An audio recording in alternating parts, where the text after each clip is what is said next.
About 2-3 months ago, before the playoffs began, the NBA Players Association and NBA owners came to an agreement on a new CBA, a collective bargaining agreement that sets the terms, rules, and guidelines that players, teams, and owners have to follow under the NBA. Now, you might have not really cared about the off-court news, but with the new NBA fiscal calendar set to begin, with free agency looming in a couple days, the new CBA is about to be in full effect. There are major changes you should know going into this season that will affect how your favorite teams try to build up their roster and compete long-term for a championship. Now, there are a lot of things in the new CBA agreement that I won't be able to go over because there's so much details and so much stuff that is in there, but I will go over the main points that I think a lot of NBA fans should know going into the new season that definitely will affect their favorite teams. The new CBA is going to start at the 2023-2024 NBA season and will go on to the end of the 2030 NBA season. There's an optional opt-out at the end of the 2029 NBA season that allows the players and the owners to come to a new agreement if they wish to do so at that time. But let's talk about the main points in the CBA. When it comes to the financial side of the NBA, a lot of people are confused, and I'll try to explain it to you. The NBA has a salary cap, which is kind of a soft cap that teams can go over, but it's a set amount of money that the NBA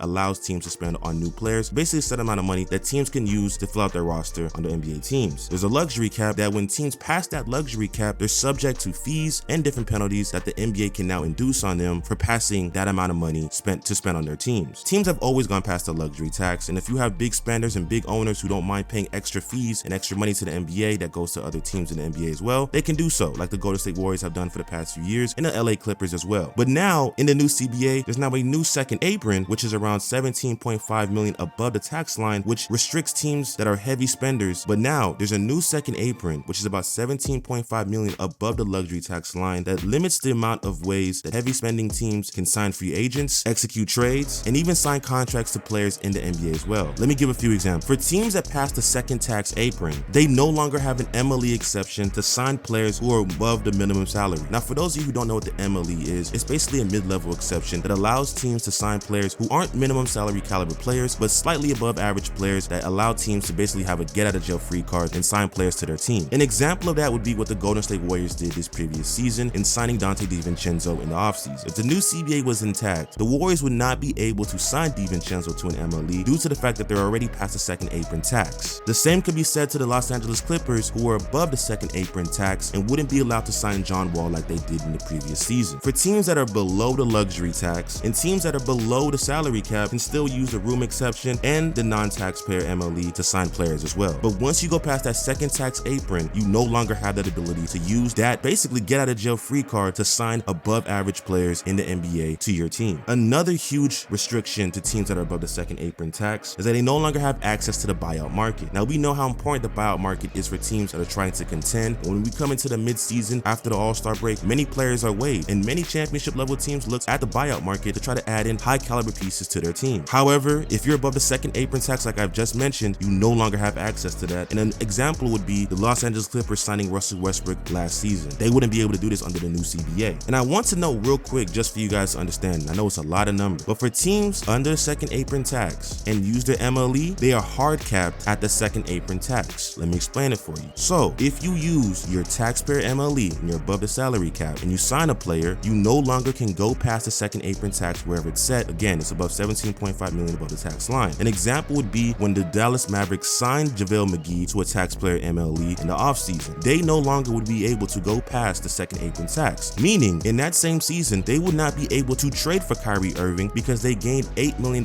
more because they brought in $8 million more in that trade that put them over the second apron tax if it was in effect. It's a lot of numbers, I understand, but it just restricts how teams can add assets while being big spenders in the NBA. Is it kind of unfortunate for teams that are trying to build out their rosters? Definitely so, and I can see how it's definitely not appealing to many NBA fans. But I will add that most of these additions don't affect teams trying to retain their own players. It just limits teams' flexibility for overpaying. It just limits teams' flexibility for being big spenders. You gotta pay the right guys. Before we get off the second tax apron, I had to talk about trades. And trades are much more different for teams that are now big spenders above the second tax apron. If you pass that second tax apron, you no longer can send out cash for trades, which basically is paying for picks. You can't trade picks more than 6 years out, meaning you can't can't trade a pick from 6 years out, 7 years out, which the NBA allows. And if you look at the newest trade that just occurred, the Bradley Beal trade to the Phoenix Suns, under the new CBA, the Suns would not be able to give out their 2030 first round pick due to the fact that it would have been 6 years out. And lastly, teams that are above the second tax apron can't take back more money in trades. And I can't lie to you, if this was in effect a few years back, we would not see James Harden in the Brooklyn Nets, and we possibly wouldn't even see Kevin Durant in the Phoenix Suns. There are a whole lot of trades that would have not gone down due to the fact that these second tax apron teams would have gained back more money in these trades, which is no longer allowed. It's a lot of numbers. It's a little bit confusing, but I hope I kind of explained to you guys what the second tax apron means and how it can affect a lot of teams who are big spenders in the NBA. Let's kind of make it a little bit easier for you guys now. The salary cap as of now is going to raise at a max of 10% each year, unlike a big spike that occurred in 2016. This allows teams to use their money wisely and not be stuck with big contracts over a big spike. If you look back in 2016 when the new TV deal was introduced, the salary cap rose up to 32%, which allowed many teams to sign many big contracts like we all saw, and also allowed the Golden State Warriors to sign Kevin Durant. 35 players got more than $40 million in free agency, and 16 of those players changed teams in 2016. 2 years later though, the cap actually rose around $7 million,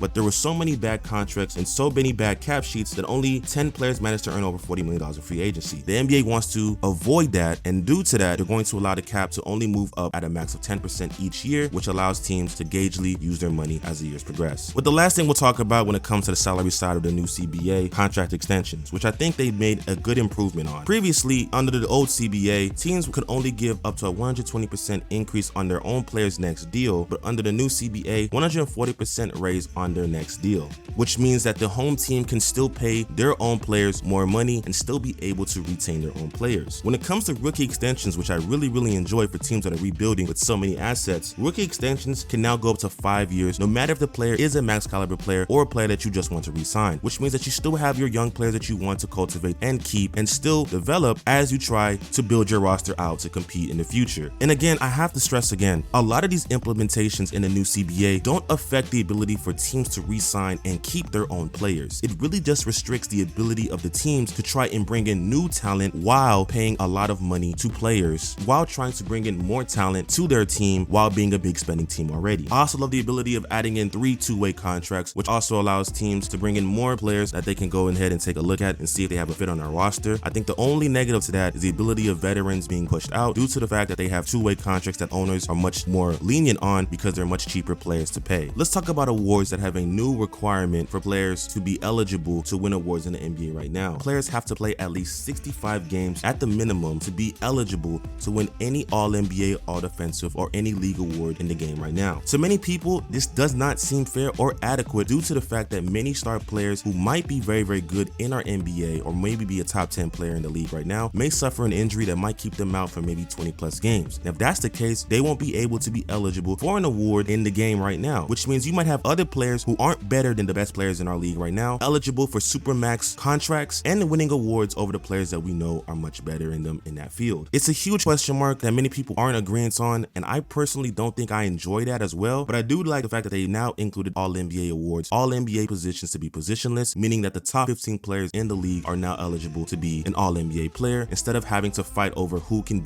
fit in that certain position. We've seen it over the past few years with Joel Embiid and Nikola Jokic going from first team to second team when both those players have been top 5 players over the past 3 seasons in the NBA, which means more players will be eligible for these supermax contracts that teams will have to be much more smarter on if they want to deal them out to those players. And last but not least, we have to talk about the newly implemented in-season tournament, which is going to be happening in December of the new NBA season. Look, the new NBA season tournament is kind of like what the WNBA does with their Commissioner's Cup. Now, there's not going to be any additional games added to the season, but there's going to be pool play, which will allow teams to play against other teams in the league right now within their schedule. And within how they do in those games, the top 8 teams will then go into a single elimination tournament, and there will be a final in Vegas, and the top team will win the in-season tournament. Now, I think a lot of people aren't really captivated by that new season tournament due to the fact that many players already don't care about the regular season, and for many players the main goal for them is to win a championship. But I think for a lot of younger teams that are rebuilding or teams that aren't personally in the hunt to win a championship yet, this is a great